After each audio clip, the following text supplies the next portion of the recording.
Could be the next wave in shark repelling technology. Magnets repelling sharks. How is that supposed to work? Well, we do know that sharks can sense electromagnetic fields, so there could be something to it. The applications would be amazing. On surfboards, wetsuits, you could potentially swim in a whole school of big fat sharks and be safe as houses. Hold on there, cowboy. Just in case it doesn't work, we should try it out on a small shark first.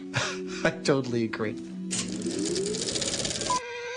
Magnets as shark repellents? Well, it is possible. A shark's snout is jam-packed with sensitive receptor organs called the ampullae of Lorenzini. They detect the electromagnetic field that all living organisms emit.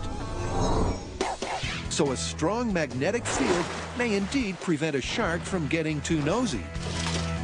At Tiger Beach, small-scale sharks are in short supply. So back ashore, Adam and Jamie revisit the biological field station at Bimini, where Dr. Samuel Gruber has just what the team need. Gotcha. Doc is actually going to take a shark, put it into what he calls tonic immobility, effectively putting it in a trance. It's a simple matter of turning him over. And then we're going to introduce a magnet and see what the shark does.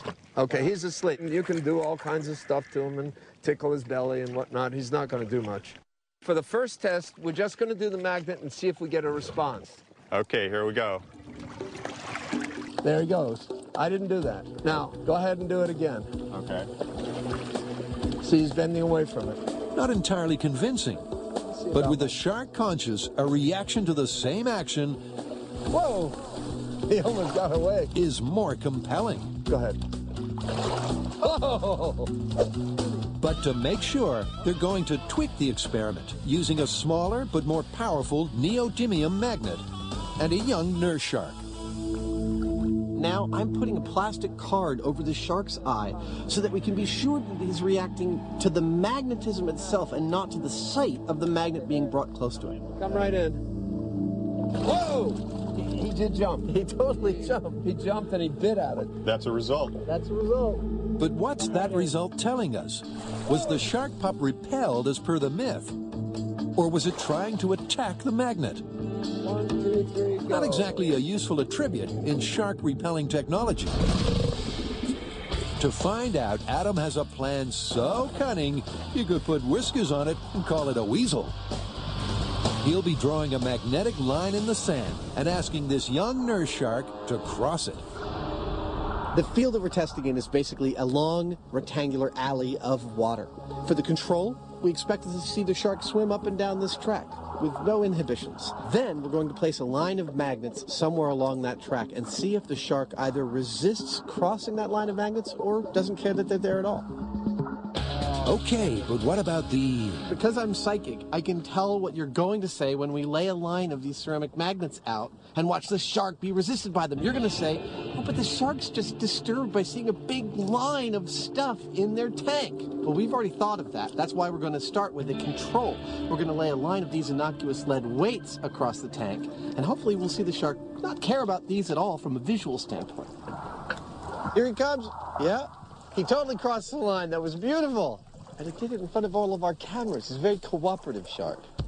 That is what I call an excellent control. The line of lead weights going right across the pen did not stop the shark at all.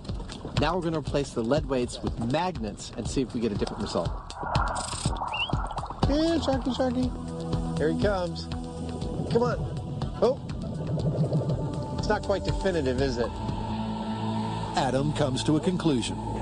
Sniffed along it, went back the other way, or he would just do a full 180 and turn back the other way, never crossing the line. It's pretty clear that the magnets are a shark repellent. But it's a small-scale result with small-scale sharks.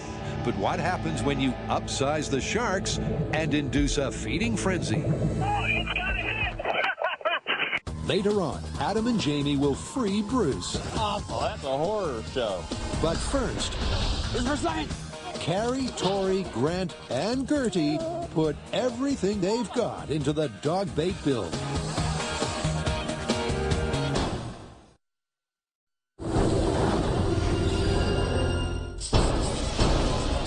Back in San Francisco, Cary Grant and Tori are tackling a canine conundrum that's been around since Jaws chowed down on a paddling pooch. But in the real world, a number of shark attacks have been blamed on swimming dogs. The theory being their excited, erratic doggy paddle and pungent pooch perfume draws sharks from far and wide. But is your pet pup really an irresistible shark snack? Or is it just a case of being in the wrong place at the wrong time? All right, so what's the plan? Well, obviously we're not going to throw a real dog in the water. Why not? That seems like it'd be the easiest way to test this myth. Don't listen to him, Gertie. All right, well, since we can't use Gertie, you know what that means. You want to build a robot? Yes! It's going to have to be a pretty realistic robot to fool the finely tuned senses of a shark. Well, making it smell and sound like a dog should be easy enough. And I can make it waterproof and give it a realistic swimming motion. But for that, we're going to need Gertie. Gertie, do you know how to swim? It's another world first on Mythbusters. A barking, urinating, swimming canine robot that all starts with building a dog aquarium? Grant's gonna build a robot dog, but it needs to swim just like a real dog in order to fool the shark into thinking it's a real dog. So, I have this tank set up. We're gonna put Cary's dog in here, watch her swim, and this way Grant will be able to take a high-speed shot and make his robot swim the way a real dog would swim. Come on! Come on, Gertie! You swim! You want this ball? Oh, look how much you want this. Tori? You want this Tori, ball. stay. See it. At first, Gertie's rather reluctant to play ball. But after a stern talking to from Tori, Hey, this is for science! she takes the plunge.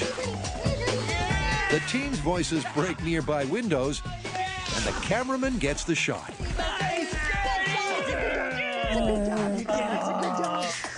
So Grant has the shot he needs to mimic a doggy paddling.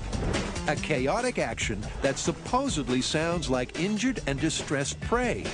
Music to any self-respecting shark's ears. Now let's see if Grant can make a robot that goes...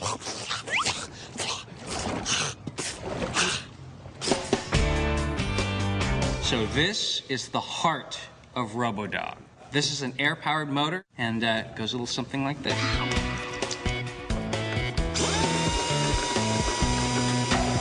Pretty sexy, huh? Accurate air-powered movement is just part one of this robot.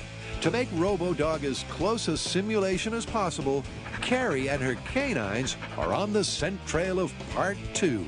Some oh-so-real pooch perfume. So we're working on this myth that dogs attract sharks.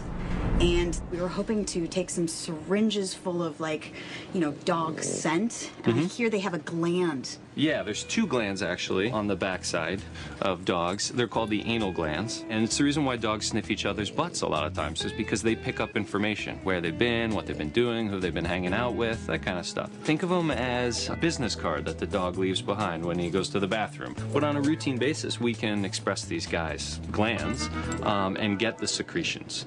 And so for that essence of ode to dog, Gertie steps up for her routine procedure.